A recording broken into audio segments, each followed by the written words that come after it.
मित्रांनो नमस्कार.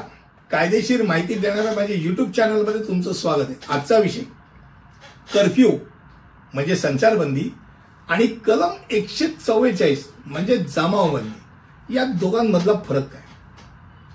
पहिली गोष्ट, कलम 144 म्हणजे जमावबंदी सार्वजनिक मेळावे प्रतिबंधित करतं.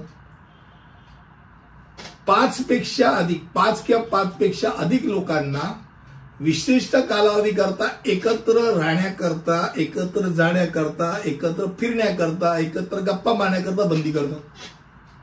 तर कर्फ्यू मध्ये लोकांना बाहेर जाण्याकरताच बंदी केलं जातं विशिष्ट कालावधी करता. म्हणजे सकाळी 9 ते रात्री 9 कर्फ्यू येतं. 9 ते 9 दुकानं बंद असणार, सगळं बंद असणार, मला बाहेर पडायला संधी नाही. कर्फ्यू दरम्यान म्हणजे संचारबंदी दरम्यान शाळा, कार्यालय, बाजारपेठा आणि महाविद्यालय बंद असतात. फक्त अत्यावश्यक सेवा सुरू असतात. सरकारी वाहतुकीवरही निर्बंध घातले जातात. 1973च्या फौजदारी प्रक्रिया संहितेनुसार कलम 144 राज्य किंवा प्रदेशाच्या कार्यकारी दंडाधिकाऱ्यांना विशिष्ट क्षेत्रात 4 किंवा अधिक लोकांना एकत्र येण्यास मनाई करण्याचा आदेश जारी करण्याची परवानगी देते. त्यामुळे हे कलम 144 मानवी जीवन किंवा मालमत्तेला उपद्रव किंवा धोक्याच्या तातडीच्या प्रकरणांमध्ये वापरलं जातं. अचानकरित्या काही दंगल, काही विशिष्ट एरियामध्ये एकाने सांगितलं मी फलाना गोष्ट चालू ठेवतो, दुसरी सांगितलं त्याच्या विरोधात मी काहीतरी करतोय, तर तिथे 2 गटांमध्ये मारामारी होण्याची शक्यता उद्भवते. अशा वेळेला त्या भागामध्ये जमावबंदी लागू करण्याचा अधिकार तिकडच्या सिनियर इन्स्पेक्टरलाही आहे, कलेक्टरलाही आहे, मॅजिस्ट्रेटलाही आहे. ज्यांना ज्यांना अधिकार देते त्या सुद्धा आपला अधिकार वापरू शकतात. कर्फ्यू करता मात्र जिल्हाधिकारी आणि पोलीस आयुक्तांच्या विवेकबुद्धीनुसार तो लागू केला जातो. कलेक्टर आणि पोलीस कमिशनर हे कर्फ्यू लावण्याकरता त्यांच्याकडे ती पॉवर आहे. ते विचार करणं की बाबा कर्फ्यूची गरज आहे. कर्फ्यू सामान्यतः व्यापक असतो आणि तो संपूर्ण प्रदेशाला लागू होतो. ते छोट्याशा एरिया करता नसतो. आणि जेव्हा परिस्थिती नियंत्रणाबाहेर जाते, हाताबाहेर जाते, अशा वेळेला दंगल उभारलेली आहे आणि अनेक दुकानं, घर जाळली जात आहेत. अशा वेळेला बाहेर माणसाने पडायचं नाही, 1 काय 2 काय नाहीच, तर तो कर्फ्यू असतो. आणि हेच काय तर कधी कधी साथीच्या अधिक, आता आपल्याला कोरोनाच्या उदाहरण सार समोर आहे. कोरोनामध्ये कर्फ्यूच होता एक प्रकार, घराच्या बाहेरच पडायचं नाही.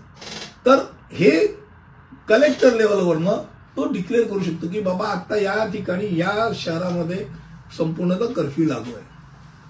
कलम 144 विशिष्ट क्षेत्र आणि लक्षित परिस्थितीनुसार मर्यादित स्वरूपावर वापरलं जातं.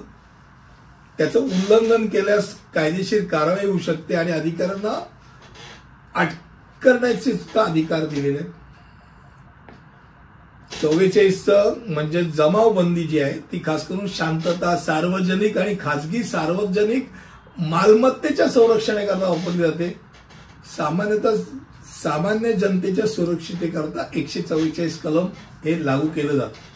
अनेक वेळा निवडणूक असते, निवडणुकीच्या असं तर तिकडच्या स्थानिक सिनियर इन्स्पेक्टरला असं वाटलं की बाबा या ठिकाणी निवडणुकीच्या दरम्यान परिस्थिती कदाचित 2 गटांच्यामुळे हाताबाहेर जाऊ शकते, त्यावेळेला तो जमावबंदी लावू शकतो. बहुतेक निवडणुकीच्या 4 पेक्षा अधिक एकत्र येऊ शकत आहे. 5 किंवा अधिक जे आहे त्याच्यावरती जमावबंदी लागूच असते. कलम 144 कोणत्याही राज्याच्या किंवा प्रदेशाच्या कार्यकारी दंडाधिकाऱ्यांना एखाद्या भागात येण्याकरता मनाई करण्याचे अधिकार देतो. कायद्यानुसार बेकायदेशीर असेंब्लीच्या प्रत्येक सदस्यावर समजा काही गुन्हा घडला तर तिथे असलेले 5 सदस्य, त्या 5च्या सदस्यांवरती तो गुन्हा दाखल होतो. हे डोक्यात राहू द्या. मी तर काही संबंध नव्हतं, ते 4 जणांनी केलं, मी फक्त तिथे होतो, सॉरी. 5 मध्ये तू होतास, 5 वरती समान तो गुन्हा दाखल होणार. मला वाटतं कमी शब्दामध्ये कर्फ्यू म्हणजे ज्याला आपण संचारबंदी म्हणतो, टोटल बंद, आणि कलम 144 म्हणजे जमावबंदी, सगळे कामं चालू, पण 5 किंवा 5 पेक्षा अधिक एकत्र फिरायचं नाही. या दोघांमधला तफावत आज मी तुमच्यासमोर मांडला. पुढच्या व्हिडिओमध्ये असंच काहीतरी घेऊन येईल. तिथपर्यंत इथेच थांबतो. धन्यवाद.